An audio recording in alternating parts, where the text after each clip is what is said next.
So another important consequence of the paradigm shift is the impact it has on economics. And so what we see is the rise of capitalist economies, and an important critic of those capitalist economies is Karl Marx. So just a couple of brief connections, or how do we get to capitalism from the Enlightenment to Marx? How did we make that transition? So here's a couple of connections for you. So if you recall those founding principles of modernity, right? The reliance on science, right? Science becomes the common ground between individuals rather than religious belief. Well, this focus on science and reason as a way to understand the world has an impact on not only how we act, but how we understand each other and how we look at the value of people, generally speaking. Secondly, that other aspect of the modern world is the individual is of utmost importance, right? That your fate is in your own hands, not necessarily tied to a larger group. So you can see how this idea, right, of the significance of the individual, that when it comes to your success, when it comes to your destiny, it's in your own hands. So you can already see the seeds of a capitalist perspective there.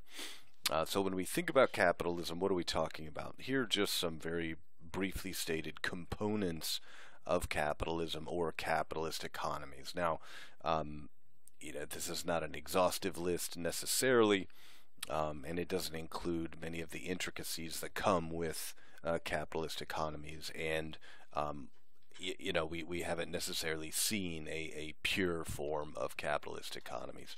But regardless, the motive in a capitalist system is profit, right? The motive for becoming a participant in the economy is to grow capital.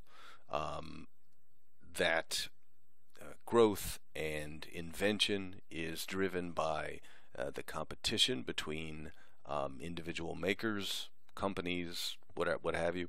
An absolutely essential component of capitalism is the existence of private property, that you can own things. Of course, what drives the capitalist system, it must have a market where exchanges can occur, and there must be wage labor. Okay, so with these sort of basic foundations in mind, how do we get to Marx? So Marx, responding to this way of understanding the world and the way of organizing economies, critiques what he sees as the problems with the modern era, and specifically focuses his attention later in his career on capitalist economies and his belief that they are fundamentally exploitative. So he and his longtime colleague Engels, they put together the Communist Manifesto in the mid-19th century. Engels, of course, famously writes the introduction to the manifesto, where we see this statement that the entirety of human history, social history of humans, is the history of the struggle between social classes, class struggle. So history is moved forward by class struggle. So with this in mind, right, he also argues that capitalism will eventually become communism, that capitalism will be hoisted by its own petard and fail eventually, and it's going to fail based on principles that are fundamentally embedded in the system itself. So that's what I want to talk about here, is how he makes that argument, how he traces that eventual evolution, and how that is connected to all the things that we've talked about. So so here's just an idea of what we're talking about when we talk about the new sort of industrial capitalism that Marx is critiquing here, right? So, and I'm not going to play these videos necessarily for you, but just to give you an idea. On the one side, you have an individual constructing a pair of shoes on his own, right, using his tools. And then on the other side here, you have a factory environment where individuals are constructing many pairs of shoes at the same time. Many individuals doing, the sort of repetitive work, running really the machines rather than making the shoes. Okay, so in capitalism, we as humans are alienated from, we experience alienation in many different ways, and so Marx points out some of these ways capitalism creates this feeling of alienation. You'll see later in the semester we have other thinkers that take on this concept of alienation, and so this feeling of estrangement is a consequence of this paradigm shift, the modern era. And so Marx is focusing here on the alienation we experience as a result of participating in a capitalist economy. So first and foremost, we're alienated from the product of our labor. So if you look back at the videos, that the one individual, right, constructing a pair of shoes, he's bought the materials, he has constructed those shoes, and he decides the value of those shoes based on the materials and the work that he's put into those shoes, right? He is not separated from that product. He owns that pair of shoes until he determines that he wants to sell those shoes, right? So, but in an industrial capitalism, right, when we produce things, right, very often those things that we produce we do not own. Right? And even if we wanted to own those things, more than likely we cannot afford to own those things. So those things that we make are not ours to keep. Right? So, well, you get it. Secondly, we're alienated from the process of how things are produced. Right? So if you think about our, individual cobbler, right, building a pair of shoes, he determines the processes for making that pair of shoes. He decides what happens next. He decides the steps. Whereas in the industrialized capitalist version of shoemaking, right, those individuals in that factory don't get to decide how it is a thing gets made. They don't get to determine the steps involved in making a pair of shoes. They are separated from that process. Also, Marx believes in a capitalist economy, we are alienated from other people, other humans, that all of our relationships are reduced to economics. So you might measure someone's value based on their ability to earn, to make money, that how successful a person is connected with their value as a human, right? And when we enter into relationships with other people, Marx argues that these are, we enter into, that economics is a part of how we understand other humans. You can think about if you have your LinkedIn profile, right? Do you have that LinkedIn profile so you can, make more friends? I mean, absolutely not. Right? We have those profiles so we can network. And what is networking? Networking is finding people who can be of benefit to you when it comes to job opportunities. Job opportunities, significance, for us so we can earn more, right? So that individual is basically a component, right, of the economy. And then lastly, we, in a capitalist system, we are alienated from ourselves, right? So Marx is going to argue that humans are fundamentally creative beings, right? He calls it our species being But, right, his argument is that we work to shape our environment using our own minds, our own desires, right? That we want to do that as humans, and we want to do it, applying our own ideas of how things should happen, right? But, what we find in capitalism is that the only time that is actually yours to decide what you want to do is when you're not working. And probably, more than likely, when you're not working, you're doing things that are important to facilitate you working, right? So think about all the food you buy for the week. Think about the clothes you purchase. Think about the shoes you buy.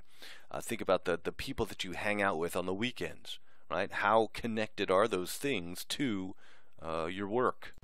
And lastly, right, Marx is going to argue that we begin seeing ourselves as an economic asset, right? That we market ourselves. We everything we do, right, is a part of selling ourselves, right? So we're separated from our what we might call our nature, our natural human state, what we are essentially under a capitalist system. Okay, so those feelings of alienation are an outgrowth of the system itself, right? So Marx is also going to argue that that system can't function forever. And so here is what he lays out as the process, the evolutionary process for capitalism to eventually evolve to become communism. So first and foremost, because this fundamental precept that capitalism is driven by profit, competition, and private ownership, right? This is even these fundamental principles are going to impact the longevity of capitalist economies, right? And so I'll give you just one example. So if you think about profit as a motive, where in fact does profit come from? That is, if you imagine yourself as someone who owns a shoemaking factory, how do you get profit out of shoemaking? Think about what goes into say manufacturing anything, right? Well, on the one hand, you have to have your material components, right? That's your shoes. And when you set out to build a pair of shoes, there's going to be a fixed cost for the material, right? Now, it may vary from year to year or quarter to quarter, but whatever that cost is, it's fixed for you. You can't, necessarily negotiate a lesser cost for the materials because, of course, that individual producing the materials for sale is going to set the price of those materials in the same way that you're setting the price of the thing that you're constructing. Okay, so you have your material cost, which is fixed. You have your the machines, right? That's a fixed cost. You have your marketing budget, if any, a fixed cost, right? So where does profit come from?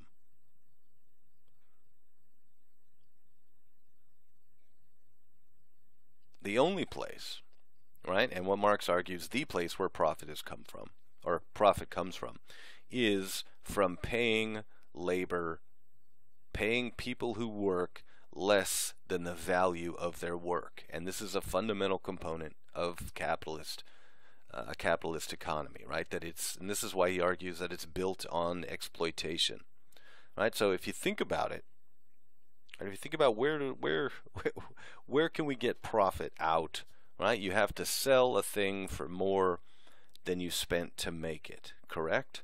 Well, if you think about what gives a thing value, that is, if you think about, okay, there's a pair of shoes at the store, what determines the value of that shoe? Well, in its simplest form, it's going to be the raw materials that went in the construction of that shoe, plus the labor that was required to put the shoe together. Think about our individual cobbler. That's exactly how he estimates the cost or the price of a pair of shoes, right? It's the materials plus the labor, and there you have a price, right? Well, if in capitalism, if the factory owners determine the cost of shoes using that same calculation, there would be no profit in those shoes, right? It costs X amount of materials plus labor, that equals the value of the shoe. But that's not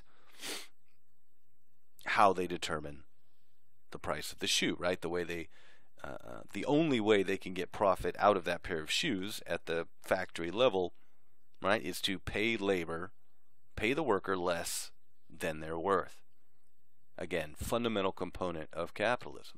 Secondly, in capitalism, there is a natural boom and bust cycle to the system itself, right? Because built into the system is what's called overproduction, right? That the system, it grows and it grows and it grows and it grows, and then eventually, well, let's take a particular industry.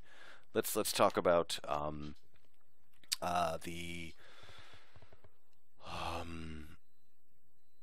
the housing market crash, right? That you have years of a boom, right? People are buying houses, people are selling houses, right? People are building houses. So you have all of these industries that are experiencing this boom in growth, right? But eventually, right? Eventually, there are going to be more houses on the market than there are people to buy those houses. And so at that point, what we find is a crash, right? This is the bubble bursting, right? And that's a pretty precipitous fall at the point of the bust. We saw this, usually it's on a 7 to 10 year cycle from what we've seen. If you think about the dot-com crash in 2000, 99, 2000, we see the housing market crash in 2007, 2008.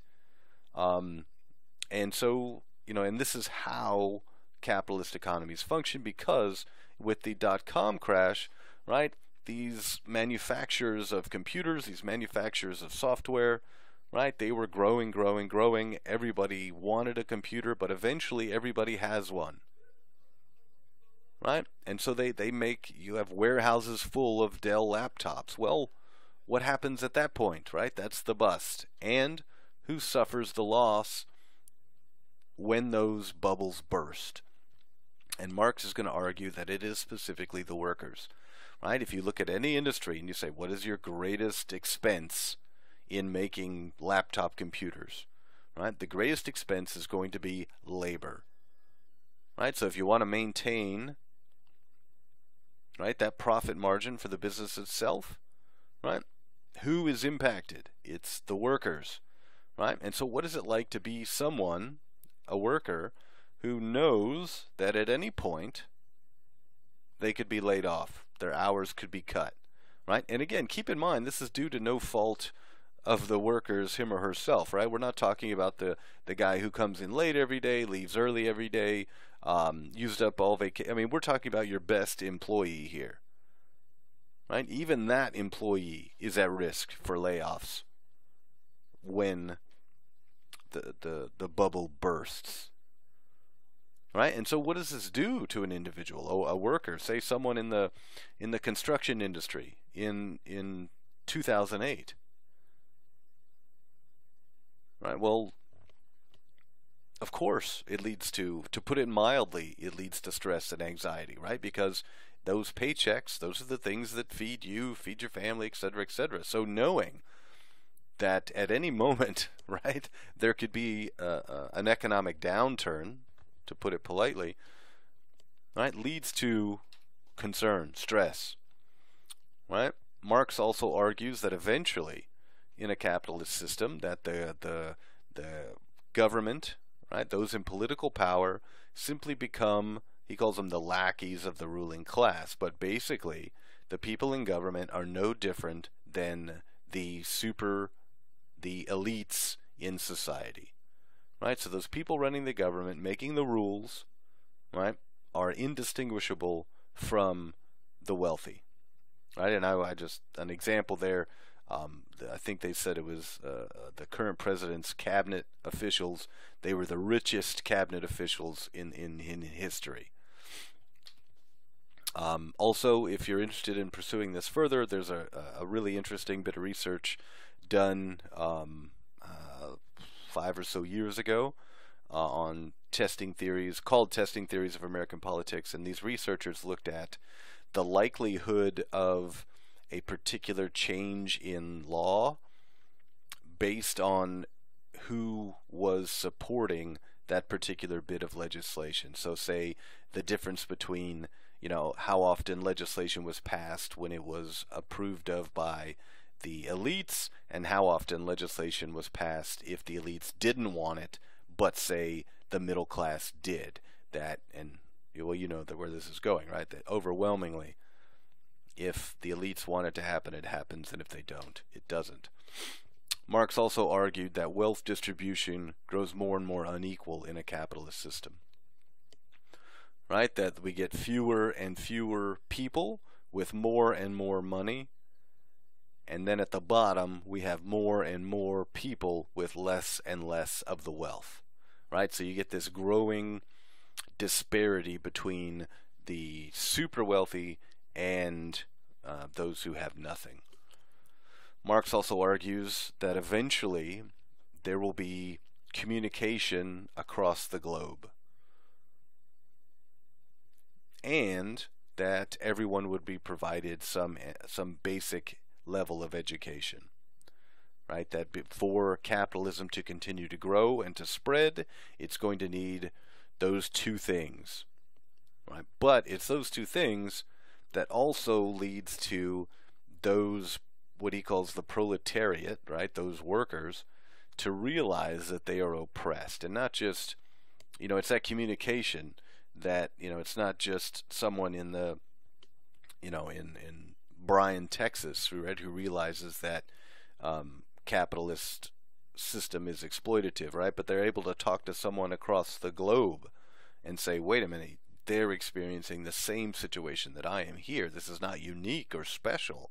Right? This is a universal attribute of capitalism. So once the proletariat realize that they're oppressed, those workers, again, who vastly outnumber the elites, which he calls the bourgeoisie, right? They overthrow the bourgeoisie. They take from them the modes of production, right? The proletariats take the power from the ruling elites, and then, as a consequence, right, that the proletariats evenly distribute wealth to everyone. And that's the end of capitalism, the advent of communism, and because it's the end of class struggle, the struggle between the elites and those at the bottom, this is the end of history. As far as Marx is concerned, right? So here's just some graphs to give you an idea of what he's talking about, right? So if you the one on the left, this is just they looked at wealth distribution in the United States. They asked people what they thought it was, which is the estimated part. They asked them what they thought would be best, right? What is their ideal income distribution, or wealth distribution, sorry. And then at the top, that is the actual wealth distribution. And so I think what's telling about this graph is that how far from reality, or how about this, how far from people's understanding of reality is from how things actually are, right? So even the estimation of individuals is very far from the reality. And then there's debt by income. There is the Dow Jones versus household income. So you see income headed down as the Dow Jones goes up, right? And that tells us a few things. And then all this graph next to it, you see a growth in productivity, right? Yet we see compensation pretty flat. So Americans producing more, but the compensation doesn't match production. And then this is stuff I'm sure you've seen before, right? The CEO to worker pay ratio. And then here, and these are some things that Marx begins to touch on, are the consequences of this unequal situation. He talks about stress and anxiety for the workers, right? And here you can look at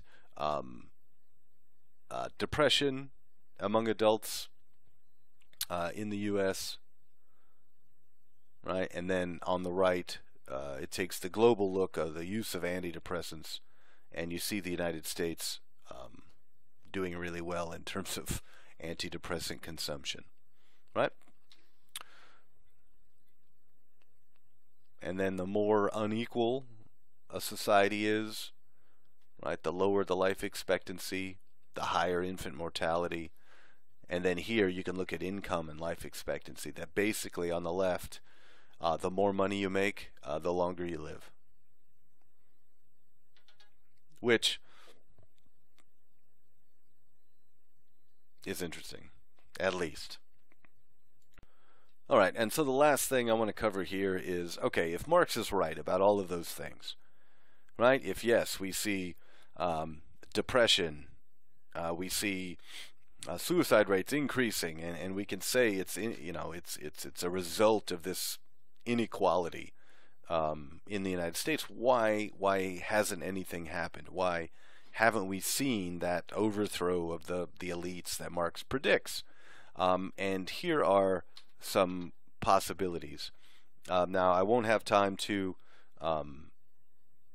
cover this, but I will cover it in a future lecture. So,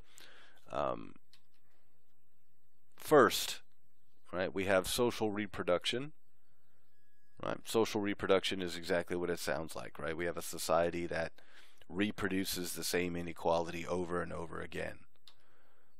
Marx argues that religion, right, perhaps is a reason why we haven't seen this veil of ignorance wiped away.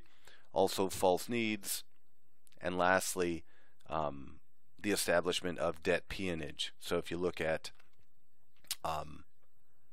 student loans are a great example of debt peonage, right? That they tell you if you want a career, you want a job, you want to be successful, you have to go to college, right? College is getting more and more expensive, right? The only way to do that, take out loans. And so when you leave college, right, you have your degree, you can start your job or your career, but you're immediately yoked with tens of thousands of dollars in debt, right? And debt that cannot be canceled. Well, I'll just leave it at that for another lecture.